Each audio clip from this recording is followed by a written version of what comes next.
If you are part of St. Nicholas Church in Indianapolis, Indiana, mark your calendars. Mark March 22nd every year, March 22nd, if you are part of this parish and if you are either preparing for holy matrimony, for marriage, or have been wedded the past year or maybe 2 years. We have a very interesting tradition for those preparing for marriage, as well as for those who have been married the past or the prior year to that date, or as I said, maybe 2 years. Our tradition is a little different, even though it's tied to a Serbian tradition of Mladenci, or the youths of Sebast, the martyrs of Sebast, which is then tied to an Orthodox Christian tradition of comparing marriage to martyrdom. Before I continue on and explain why we do this and how exactly and specifically we do it, I want to just say a few words about marriage being compared to martyrdom. Marriage is compared to martyrdom for many reasons, but one of the reasons is obvious, and that is the endurance of suffering in order to be crowned by God for offering oneself for God and brethren. In marriage, there's obviously a lot of suffering. Number one is the fact that marriage is holy, and therefore the evil one wants to kill it. He wants to separate the couple. He wants to destroy it, if you will. It's blessed by God, and that's why he wants bad things in it and constantly is attacking the married couple. Not only for that, but also because the married couple usually has children, and he wants to basically attack the whole family. That's one of the reasons it's martyrdom. The other reason is because falling in love is one thing, but then growing in love is another, and that's very difficult, especially when we have, which we should, two different kinds of people. You know, you have a man that has man things, or approaches things as a man. You have a woman that approaches things as a woman, and then they were raised differently, and now they need to live together and become one, which is a tough process, as I've shared with everyone before. It's like literally like taking two rough pieces of wood and wanting to make it smooth. You have to rub it for a very long time, and then it becomes very smooth. But the rubbing part is not easy, and that's why a couple of the reasons why marriage is considered martyrdom, and why marriage is tied to martyrdom. Now, let me tell you a little bit about this tradition of Mladenci. Mladenci basically is a word in Serbian that points to or explains the celebration of the 40 martyrs of Sebast. And maybe you know, maybe you don't know, but these were Christian people who basically were giving an ultimatum to denounce Christianity, or to denounce Christ rather, or be killed. And they weren't going to kill them in an easy way, but they were going to make them suffer. And they did make them suffer, because none of them wanted to renounce it, and then renounce Christ. And then the last scenario, if I could call it that we see is they are put in very cold, extremely cold water without food and drink, to either die or renounce Christ. If they renounced Christ, they built like a little jacuzzi, if you will, right next to this cold lake, and they warmed it up and had nice water there and food and drink, and they basically offered it to all of them. One of them actually decided to renounce Christ in order to save his life here on earth.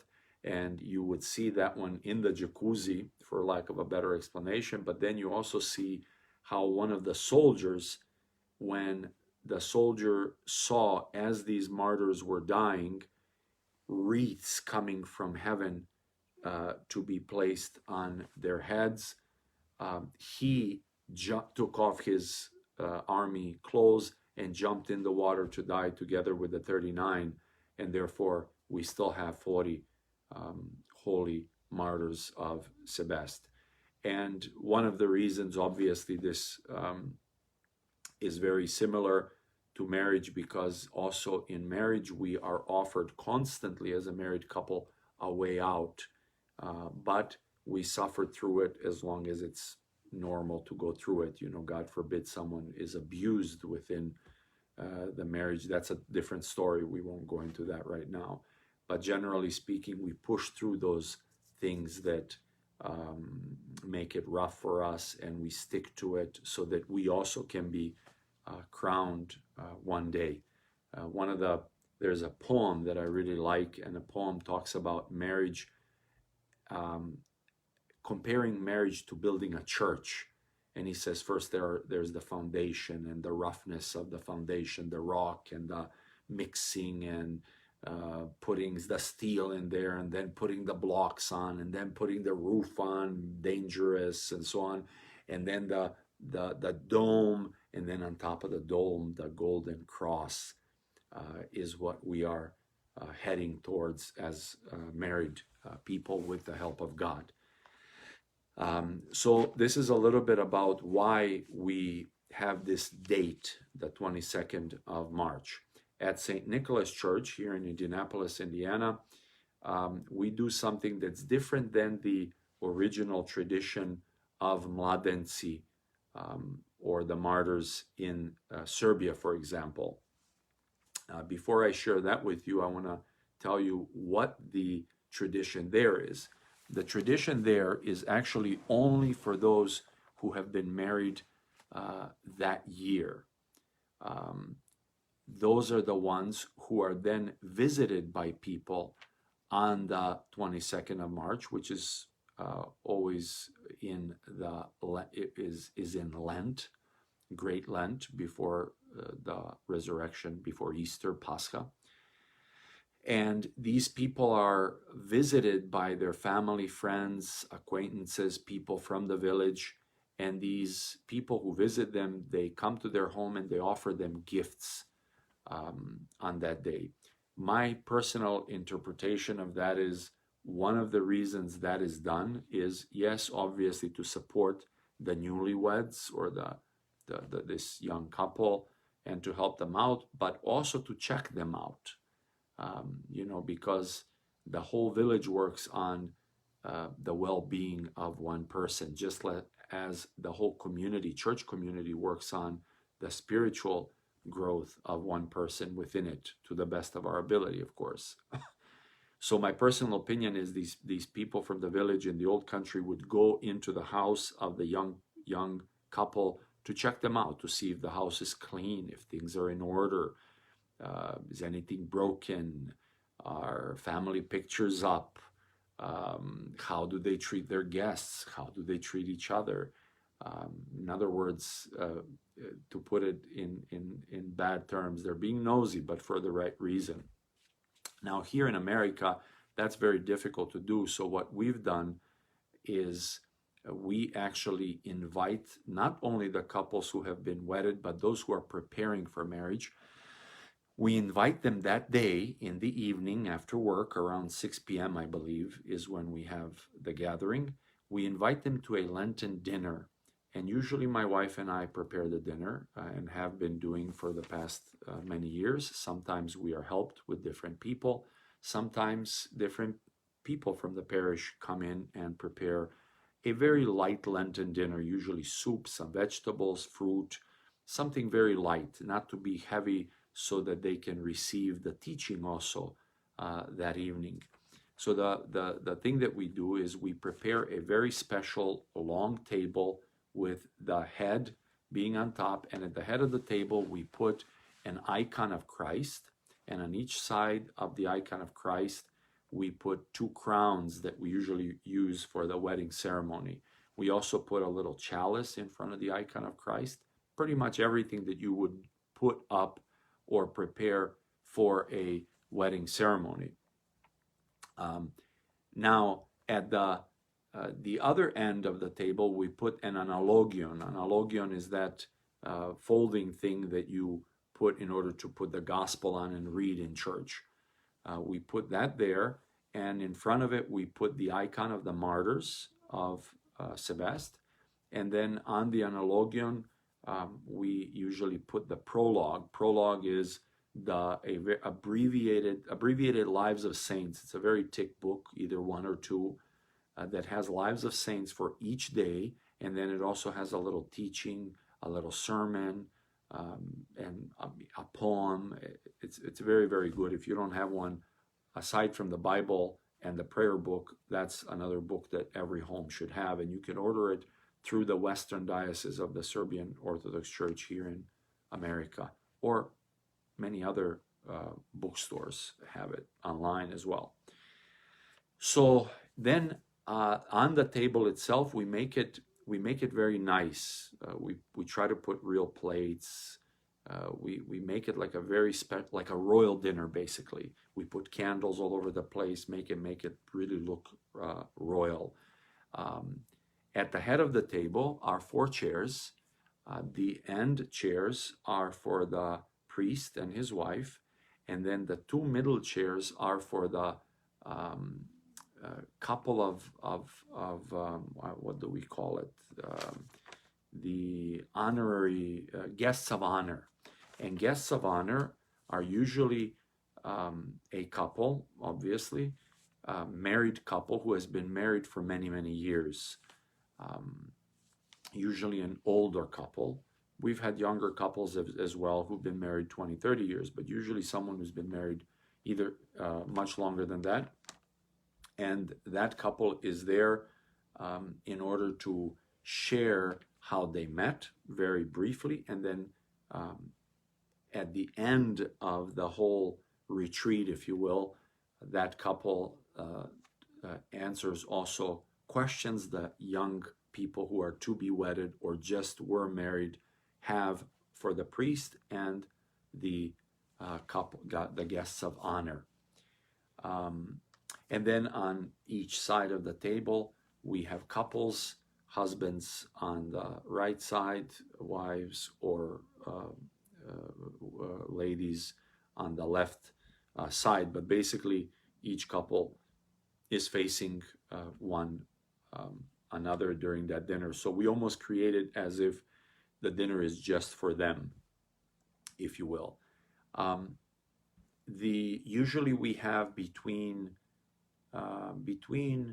4 and 10 couples present every single year, and it's just a relaxing atmosphere, very nice atmosphere, just a beautiful evening together.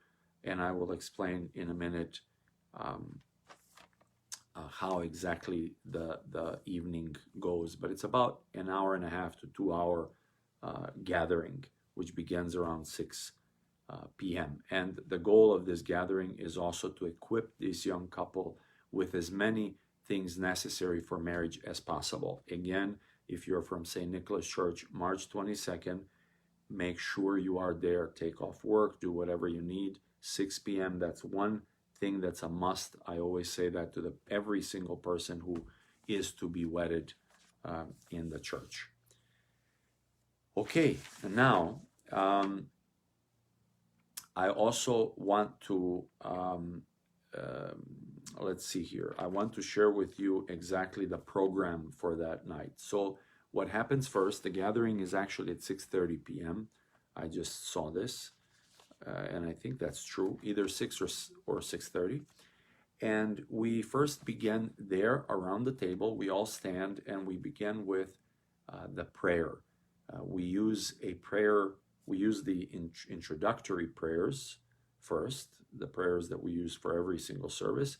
And then at the end of that, those few little prayers, which end with the Lord's Prayer, we do a prayer for married couples, which is a beautiful prayer we give to each of our couples who are wedded at church. Then after that, everyone sits down. The priest explains why we are there. I usually explain why we are there, why we are there on that specific day, what the practice was in the old country, what the practice is here.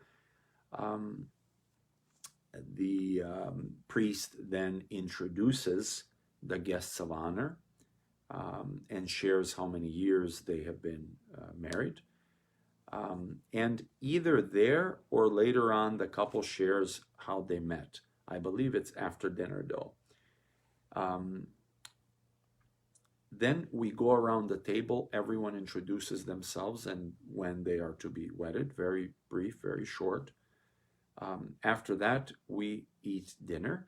While we're eating dinner, I ask all the couples to quietly listen to the reading of the lives of the 40 martyrs, just like it's done at a monastery. You know, a lot of times in America, we have changed that for a good reason. You know, people don't see each other everyone's busy during the day, so when we eat dinner, that's our time to talk.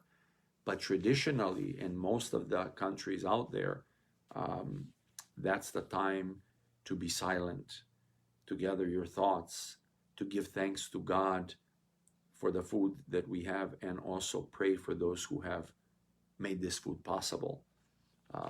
But in any case, we try to follow the monastic tradition of reading holy things during dinner. After that,